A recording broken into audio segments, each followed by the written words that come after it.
I've got a prophecy for you guys. You guys like prophecy? This one is actually a predictive prophecy. I'm going to prophesy your future. Are you ready? This week you will be led into chaos. I decree and declare unto thee. And you're not going to run from it. You're going to hover over it. All right? Because you were born for it. All right, session 5. We're moving good. You guys good? All right. So in the first part of the seminar, we looked at how, we seek God. God adds the blessing. We pursue wisdom. Wealth is attracted. Wealth is like a magnet. It attracts when it's pointed away. When it's pointed towards us, it repels. The kingdom attracts what the world pursues. The rest of the seminar, I want to look at once the money comes, what do we do with it? Okay, so we got God's power to create. We're seeking God. We got the stuff off of our hearts. Money's coming our way. What do we do with the money? That's what we're going to do.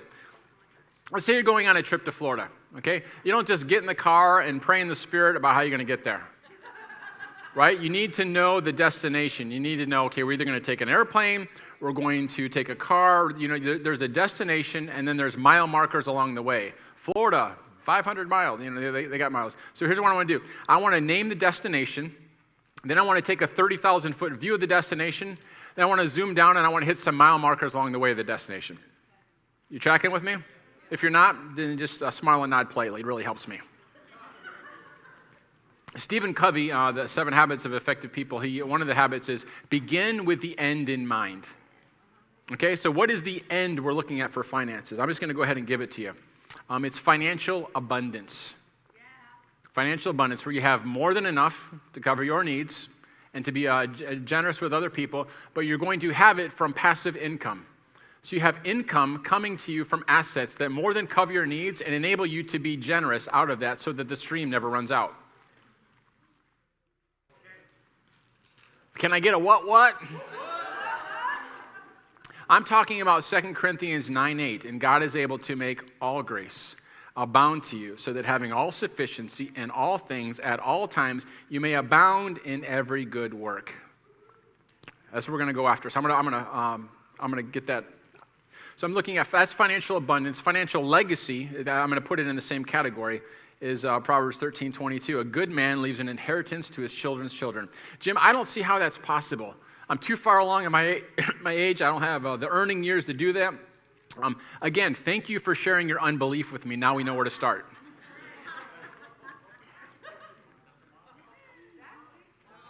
So to encourage you, let me read you the verse right before that. Proverbs 13:21. But the righteous will be rewarded with prosperity. Next verse. A good man leaves an inheritance to his children's children. Is anyone in here righteous? If you're in Christ, you are righteous. You qualify to be rewarded with prosperity. Come on. That's amazing. So to get there, we're going to have to begin thinking assets that produce cash flow instead of liabilities that produce pleasure. Assets that produce cash flow rather than liabilities that produce pleasure. And eventually your cash flow will pay for those liabilities that produce pleasure. Here's what an asset is. An asset is something that puts money in your pocket. A lot of people say, my house is an asset, my car is an asset. Not in this definition. Okay, because my home is my greatest asset. It's taking money out of your pocket. Just try not paying the government the taxes and watch what happens to your house. It goes bye-bye. Unless you're renting out part of your house or something like that, then now it's becoming an asset that's producing money. Okay? An asset is something that puts money into your pocket, like income-producing real estate or a business or a dividend-paying stock. A liability is anything that takes money out of your pocket. Okay? You have to know the difference. This is the difference between wealth and poverty, this mentality. Poverty focuses on liabilities. Wealth focuses on buying assets that produce cash flow that pays for their liabilities. So is your home an asset? No. It takes money out of your pocket, again, unless you rent it. Assets cash flow money into your pocket, preferably every month. They will feed you even if you're not working. Liabilities take money out of your pocket, usually every month. They will eat away at your income even if you're working. So we're talking mortgage, car loans, credit card balances, okay? Here's 11 examples of assets. royalties, software, your own income-generating business, real estate. I gave several examples: single-family homes, apartment complexes, multiplexes, basement apartments, Airbnb, commercial real estate, REITs. It's kind of a real estate trust thing. Dividend-paying stocks, limited partnerships or master limited partnerships, interest income. There it is. Peer-to-peer lending, private equity investments, promissory notes, online products, and I bet you Stuart Long could give me 3 more. Okay, here we go. Fake assets, cars, boats, RVs, jet skis, usually the thing banks have you list as an asset. Not in our definition. That's not an asset. You're still paying insurance on those things. It's not putting money in your pocket. Computer, furniture, jewelry, art, your shoe collection. Speaking to myself on that one. We need these fake assets. Your car can take you to work. Your computer can help you do your job. Okay, but it's not an asset in what we're talking about as far as building wealth. Those are fake assets. For example, let's say you have an apartment complex that is bringing you $9,000 worth of income and you have $6,000 worth of expenses. How much is that thing cash flowing? $3,000. That is an asset. It is putting $3,000 worth. Now, don't say, I have an apartment complex that's worth $2 million. Okay, that's not the thinking, because that is not producing cash. You're going to have to sell that asset and liquidate it in order to get the money to be able to do something with it. You see what I'm saying? You got your money parked in something that's not doing anything for your lifestyle. You have to sell it or wait till you die and pass it on to the kids and just keep going down the line. You don't have the ability to abound unto every good work unless you sell it. You see what I'm saying? There's not a stream coming into your life. We're not saying, I've got an ownership in a property that's worth $2 million. We're looking at how much cash flows into your account as a result of owning this asset.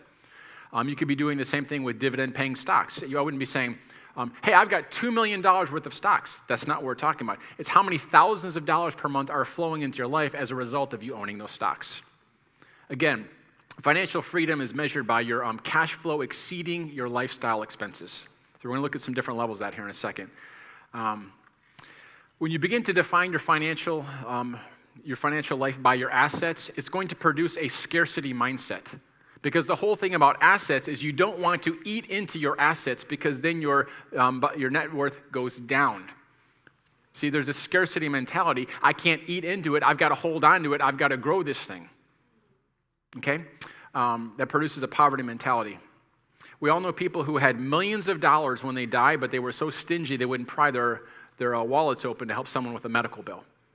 Okay? That's why. Because they're living off of their asset. They're living off of their net worth. They're not thinking cash flow.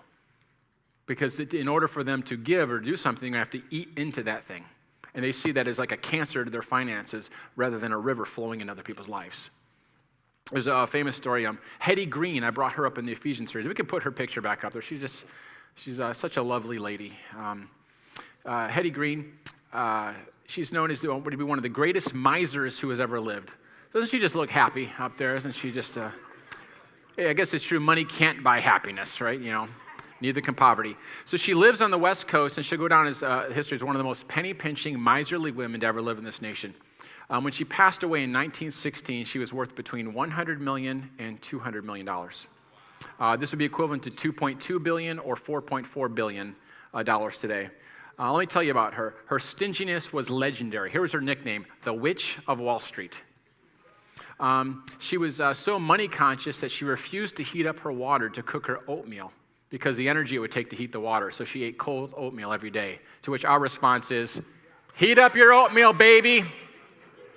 If you're not from Zion, that won't make sense. She wore one black dress and undergarments that she changed only after they'd been completely worn out. I think I went to some kids in junior high that did the same thing. When she did get her clothes washed, she instructed them to only wash the dirtiest parts to save money on soap. When her son broke his leg as a child, instead of taking him to the hospital, she tried to take him to a free clinic. The delay resulted in an infection, and the son had to have the leg amputated. Why?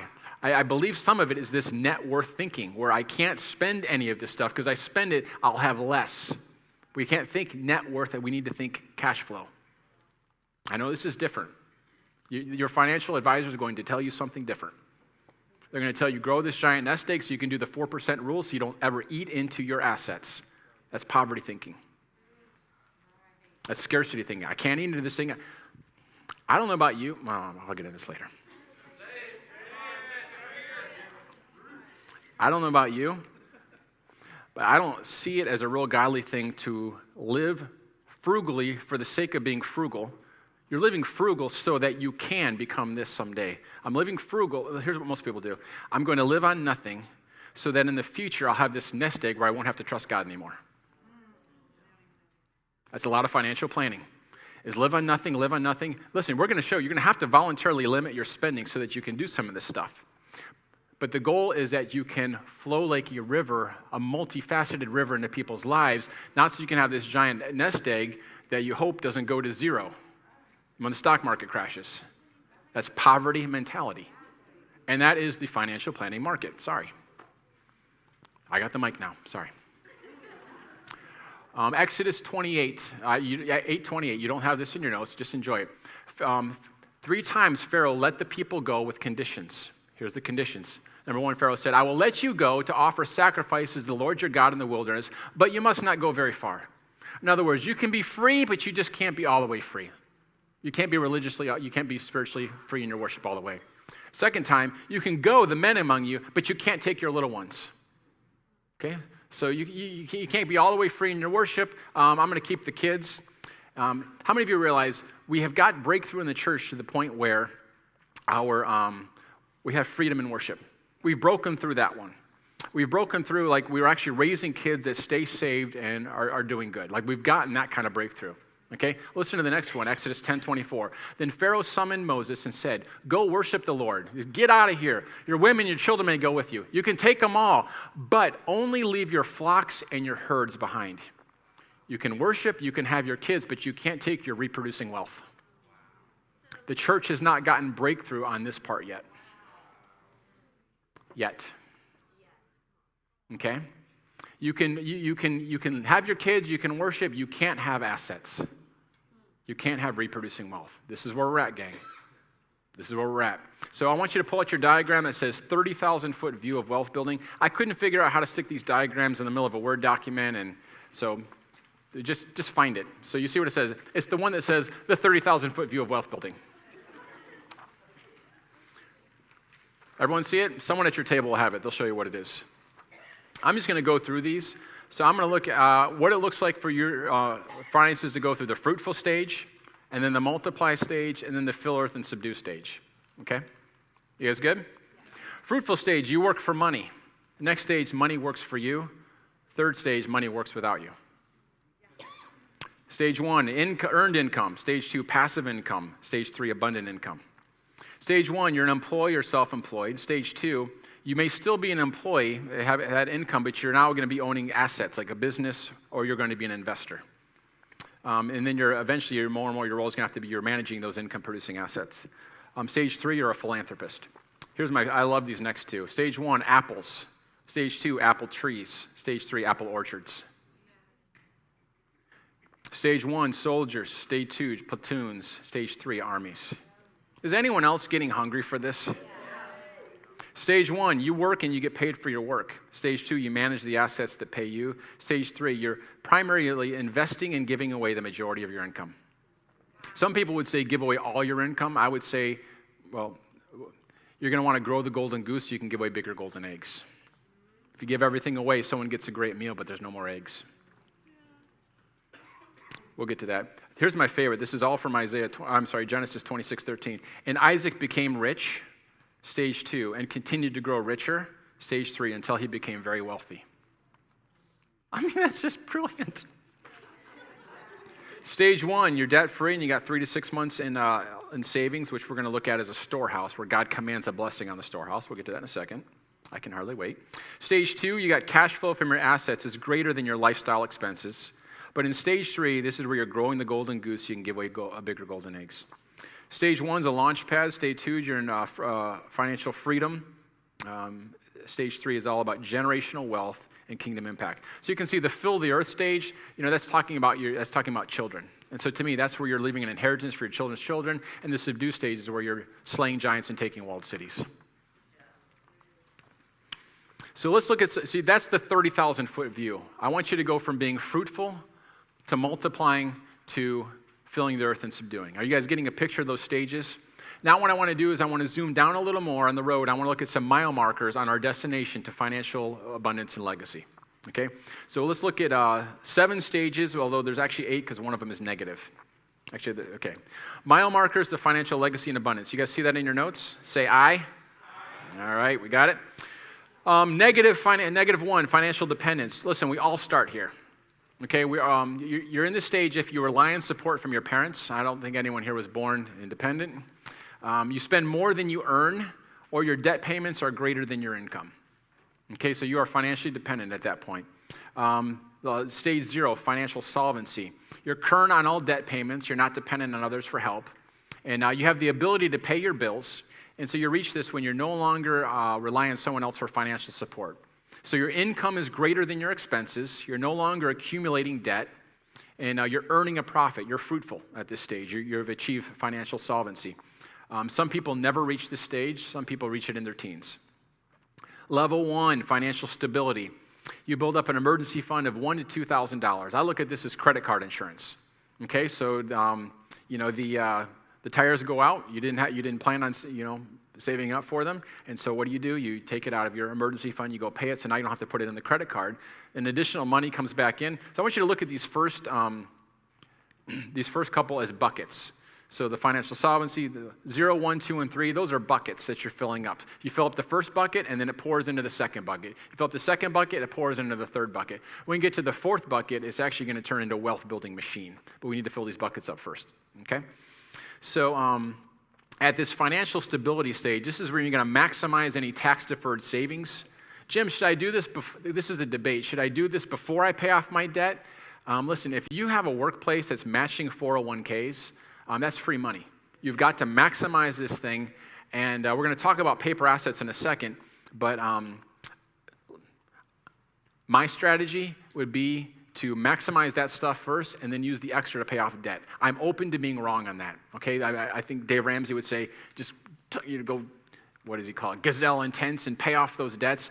The thing about that is what the beauty of paper assets, stocks, funds, exchange-traded funds, is the beauty of compounding interest over time. So the earlier you start that thing, the more powerful it is. So if you wait till you're debt-free, anything that you're starting earlier is going to have such a multiplied effect versus if you were debt-free and started doing it. Okay, so this is my personal opinion. Again, someone else smarter may tell you something different, so you check with the Holy Spirit.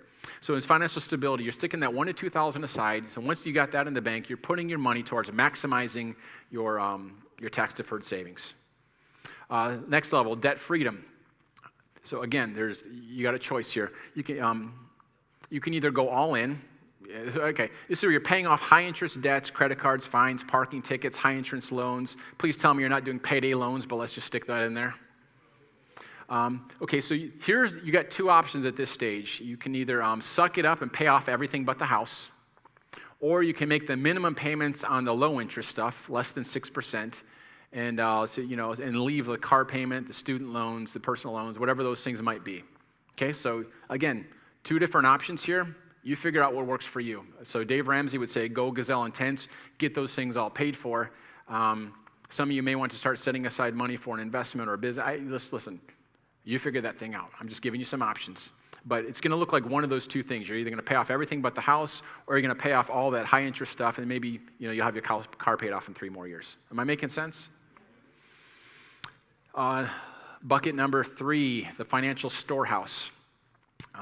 I would say at this stage, personal opinion, before you buy any investment real estate property, you need to buy your own home. Some good news is you can make your own home an investment property. Never buy a house that wouldn't make a great rental if you had to move out quickly. So you've got to, 80% of your costs are going to come from things like housing, food, car, medical, and stuff like that. So if you can take away your biggest expense in your house and make it something that's income producing, so you're going to live in a house that you're going to flip. You're going to buy a duplex. I'm begging my kids, buy a duplex. Live in one side, and the cash flow from the other side that you're renting out, you'll basically be living there for free. And if you have a roommate in your one side, you're going to be cash flowing. So now somebody else is paying you. You see what I'm saying? You could double up on it, and you could buy a duplex that needs to be flipped. And you live in one side, and you fix it up, and you go live on the other side and rent that other side, and that other side is paying for you to fix up the other side. And then you go on, and you see what I'm doing. You can do these type of things. So At this stage, ideally, you would put down 20% down payment on a house so that you don't have to pay private mortgage insurance, which is like flushing money down the toilet every month. That would be ideal. But again, between you and the Lord, you're like, hey, I feel like we can get a home early on. We're going to be making money on it. This is where we're at. Proverbs 6:8 talks about the wisdom of the ant, storing for the future. So you're maybe buying a house at this stage, but you're also looking to put 3 to 12 months. I know that sounds like a lot. Between you and the Lord, how much you put in here, you're putting this in your storehouse. The wisdom of the ant. You see them working and toiling all summer long, stockpiling their food in preparation for the winter. If Kevin Costello had not put that aside when his resource dried up, they would have had nothing. But because he had a storehouse that God could bless, because he had used wisdom, they had something that came in a difficult time that could sustain them. So I like to look at this phase. A lot of people talk about an emergency fund that you need when a disaster happens. I think that is bonkers to look at life that way, expecting a disaster to happen, and I've got this thing sitting over there in case something bad happens. Okay? I like to look at it as a storehouse. Deuteronomy 28:8. The Lord will command the blessing on you in your storehouses, and in which all, I cannot read today. The Lord will command the blessing on you in your storehouses and in all to which you set your hand, and he will bless you in the land which your Lord, your God, is giving you. If God is going to command a blessing on your storehouse, then you better have a storehouse. And in your brilliant resources section, I'd encourage you to circle this book. It's called The Storehouse Principle. It is the most remarkable story of how one man got a revelation on this, and on a small pastor's salary, God blessed them. They never had to take out a loan for a house. It is just like, wow, I didn't even know that kind of thinking was possible. So that would be a great book. Make it one of the first books you buy. Page 32. There we go. Thank you. This stage, it's not just about saving money. This is where I would differ with a lot of other people. It's saving money for a disaster, an emergency. It's not just about saving money. It's about obeying God's word and then allowing him to work his wisdom and blessing into your life. God said to have a storehouse. Now I've got a storehouse, and now I'm expecting him to bless that storehouse versus, hey, just in case something horrible happens. Okay? So you need to pray about what that amount looks for you. Well, level 4, so this is where you're going from a buckets to a wealth building machine. I've got a diagram for that we'll look, I think, in the next session. You're investing a minimum of 15% into heaven and 15% to the earth. We're going to look in a second. Let me just cut to the chase here a little bit. Most people only are building one half of their wealth building machine. They're either putting all of it into some type of investment, or they're putting all of it into tithes and offerings. Malachi chapter 3 says that when you give tithes and offerings, there's a window, it opens up the windows of heaven. That's a metaphor for rain. Okay? When you are giving into that, there's a spiritual blessing that hovers over it. But then he begins to say, we're going to look at this next session, how he talks about your vines and your crops. You have to have something planted on earth for the spiritual blessings to rain on. So your seed is actually being planted on the earth and is being planted in the heavens, and I think they should be matched. We'll get to that next session. So a minimum of 15% in heaven, 15% on the earth, and that 15% of the earth is going towards purchasing cash flow producing assets, is what that is. So this step is all about building a long-term wealth. This is you beginning to get into that financial freedom, financial advancement type of stages. An optional step here is save up for your kids' college. You need to put away for your retirement and your wealth building plan and these things before you pay for the kids' college.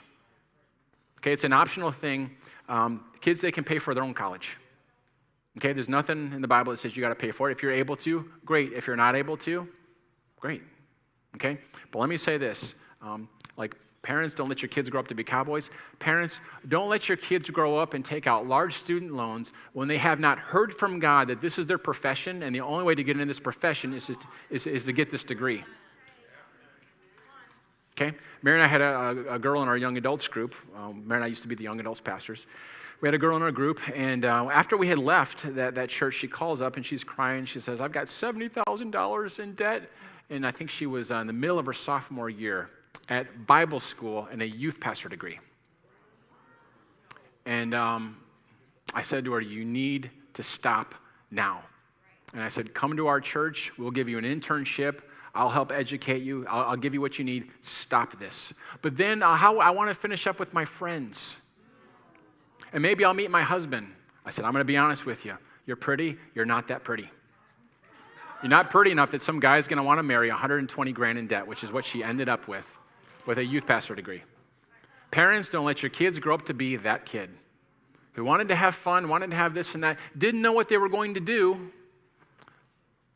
Don't take on a penny of debt unless, God, you have a clear direction from the Lord. This is your degree. Other than that, let them pay and take the basics on their own as they go, or you can pay for it. Are we good? You guys still love me? All right.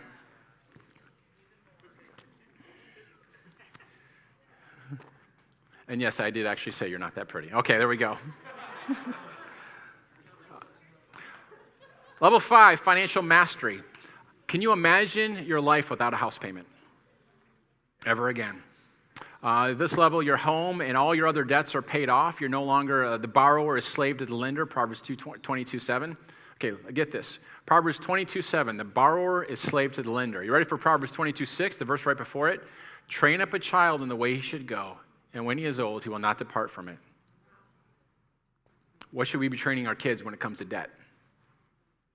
Just say no. That's when we need to start running commercials. Anyway. Any extra money that you're putting towards your mortgage to pay it off early will save you tens of thousands of dollars. We're going to look at wealth habits here in a little bit. And one of them is to prepay on your mortgage. That little bit just adds up.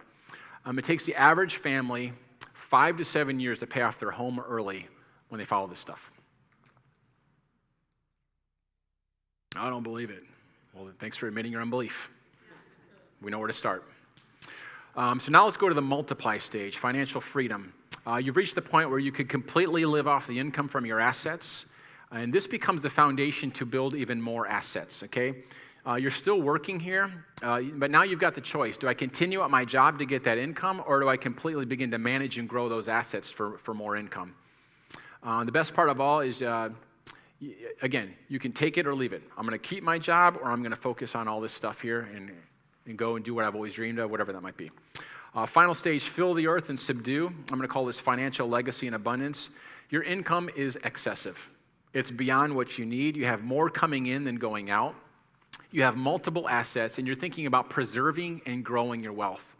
You're not just interested in the financial return on your money. You're focused on societal impact and spiritual return. You can choose to give away all of this excess income, or what I would recommend is doing a combination. So, there's the portion you're living on, and there's the portion that you're sowing to the earth to multiply that investment, and there's a part you're sowing into the heavens in generosity. Again, so you can grow the golden goose, you can give away bigger golden eggs. I look at this. When you're in that phase, if you're investing, it's just delayed giving. I'm investing it so that I can give away even more in the future. Again, this all starts with the heart thing here. You're partnering with God on the adventure of slaying giants and seeing walled cities fall for Jesus. You have a plan to leave an inheritance to your children's children. Something that's one of the greatest wealth that we've seen is Bill and Melinda Gates, and they have a provision that in their when they leave their wealth, it has to be spent within 20 years. I think they missed it on that one. They have something that could sustain generation after generation of legacy, and it's going to be gone in one generation. So it's good to start thinking legacy. Dave Ramsey, he's got a book called The Legacy Journey. It's on the Brilliant Resources. It's amazing. If you're not even close to that, it'll give you a vision for what it looks like. They got a one-page document, and so they've been raising their kids that God's the owner. I'm his money manager.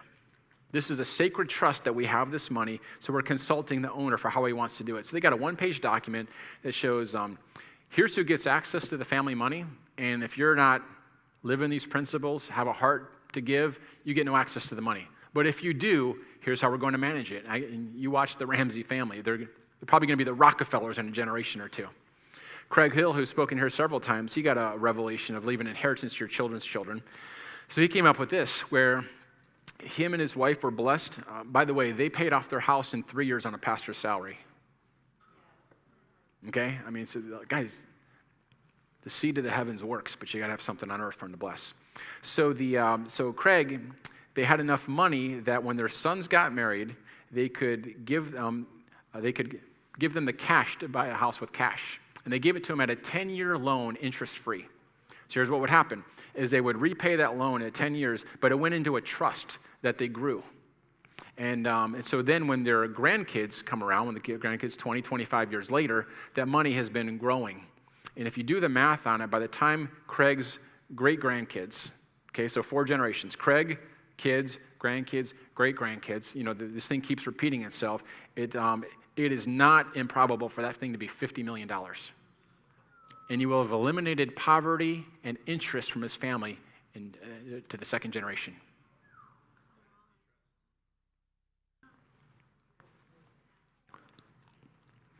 Remember, celebrate the victories along the way. You don't have to wait till you get to level 7 to rejoice. Every step is a step forward. Every credit card that gets paid off, every loan, rejoice. Dance on it. Do something just to celebrate God's goodness.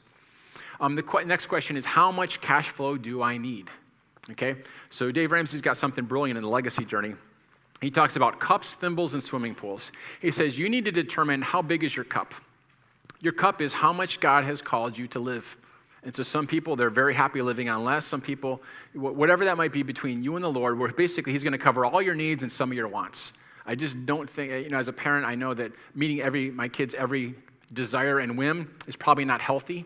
And so I'm guessing it's probably not that with God, where everything that you ever wanted, I want a purple cow, make me, like whatever it might be, your third Ferrari, it's just like, I'm not sure heaven's like, yeah, geez, who cares about those starving kids? I'm not sure he's like that. But that's between you. So your cup is, okay, Heavenly Father, how much am I called to live on in a way that's going to honor you? Okay? And so he says it's not a thimble. It's not honoring to God for you to scrape by and live in a tent. Okay? And it's not a swimming pool. It's a cup. So you need to determine what is that cup. The average American household is right around $50,000 in income. Here's what I know about, listen, most financial planners would tell you to expect to live on 80% of what your current living standard is when you're retired, okay? I don't plan on doing that. I do not plan on giving away less and living in a more impoverished state. That just doesn't sound like the kingdom to me. Jim, you're not living in reality. Maybe not your reality. Okay? I'm being serious. I don't plan on living less than I do now and giving less than I do now in a future state. I'm planning for these things now. That's what we're talking about here. It's that scarcity mentality. It's okay, you scrape and scrape and scrape, and someday you can live on less. But don't take away from this stuff because it'll eat away. So you can't be generous. So those are survival goals, not wealth goals. We're talking about wealth goals here. I'm not talking about throwing out some lofty number and never having a plan. And okay, I'm going to start a series at Zion in January. We're going to actually we're going to get a number, reverse engineer a plan. We're going to take steps every week together through this thing. If you don't want to come, I feel bad for you. There's got to be a church that takes this thing seriously. So we're going to do this thing, all right? Here's what I know. Less than $50,000 a year, your dreams are going to be limited by your income. After tax income, $50,000, you're not, so if you're like, hey, I only need 50, I'm just going to tell you you need to try living on more, and you'll see 50 wasn't that great. Okay, less than 50,000 or less, your dreams are going to be severely limited by your income. Over 150,000, listen, at 150,000 after tax, you can pretty much have everything you need and most of the things you want. Okay, at that level. So the difference between not fulfilling your dreams and pretty much being able to do everything you can is about $100,000. If you look at the studies, the happiness quotient, the satisfaction quotient, once you start getting at 250, 400,000 a year, it goes way down. It levels off and begins to go down at a certain point. Okay, so I'm just saying your number is probably going to be somewhere between, I'm talking for your cup, not your total income, what you're able to give and invest and all that stuff. I'm talking your cup. It's probably going to be between 50 and 150. But do your own thing. All right, you guys good? So the goal is that all of your living expenses are covered by assets that are producing cash flow into your life, and that you have more than enough so that you're able to be more and more generous. Of course, you're giving at all these stages. It's not like you wait to give, and then I'll be generous. No, that's not how it works. Well, we'll see that in the next lesson. But we want to get to the point where this is the story of our life. So don't define your goal for poverty, define your goal for wealth. I know I'm saying some things that are contradictory, and maybe I don't have the finances to back it up, but I believe I'm right. Give me time. All right. Close your eyes. I'm going to read a story over you. It's the parable of the third river from Craig Hill from one of his books. Imagine a huge snowfield in the mountains with virtually an infinite supply of water. There are 3 rivers emanating from the snowfield. On the first river lives a man whose experience of life is such that he never had quite enough water. Life experience has confirmed it to him. So what does he do with the water coming down the river? He builds a dam in the river and collects all the water that he possibly can. No water is ever able to flow downstream for others to use. This man's view of water only includes that which is available to him and his lake. If the flow of water ever increased in this river, he would simply store it up and increase the size of his lake. His perception is the bigger the lake he has, the more secure he has for the future. Now, there's a second river that flows from the snowfield. The man who lives on this, his life tells him, usually there's plenty of water to meet my needs, so there's no need to build a dam or a river, but there's never quite enough water to meet all of my desires for water usage. So he uses all the water he can. He lets a very small amount flow downstream, but most of the water coming to the river is consumed by his ever-expanding desires, so there's not much left to flow downstream. So when this guy gets an increase of water, he'll build a swimming pool. If the water flow increases, he'll build a water park and install a series of beautiful fountains on his property. No matter how much water comes down the river, there's never enough to do everything he'd like to do with the water. But there's also a third river. There's a man on the third river. His view is that there's so much water up there in that snowfield that no one can ever use all that water coming down the river. As a result, this man begins digging canals to outlying areas to help the fields of others who don't live near a river. He empties as much water as he can through the canals so he's dug so he can get more and more water. Most, if not all, of his water will eventually flow downstream. Each year, this man digs a few new canals to his neighbors. Next year, he's got a plan to dig 3 more canals. Then the following year, he's hoping to dig 5 new canals that go even further from this river. It seems like no matter how many canals he digs, there's just more water that keeps coming down the river. As a matter of fact, this man is thinking all the time about how he can hire some more men with bulldozers to dig canals faster to get water out to all these other farms that are far from the river. His experience is you just can't use up all the water coming down the river. Third river to me sounds like 2 Corinthians 9:8. You can open your eyes. And God is able to make all grace abound to you, so that having all sufficiency in all things at all times, you may abound in every good work. I'm going to have you do an activation. It's not an offering, but I want you to take out your wallet, your checkbook, something that represents your financial life with God. If you're here with your spouse, kind of snuggle up together. You're welcome for that, by the way.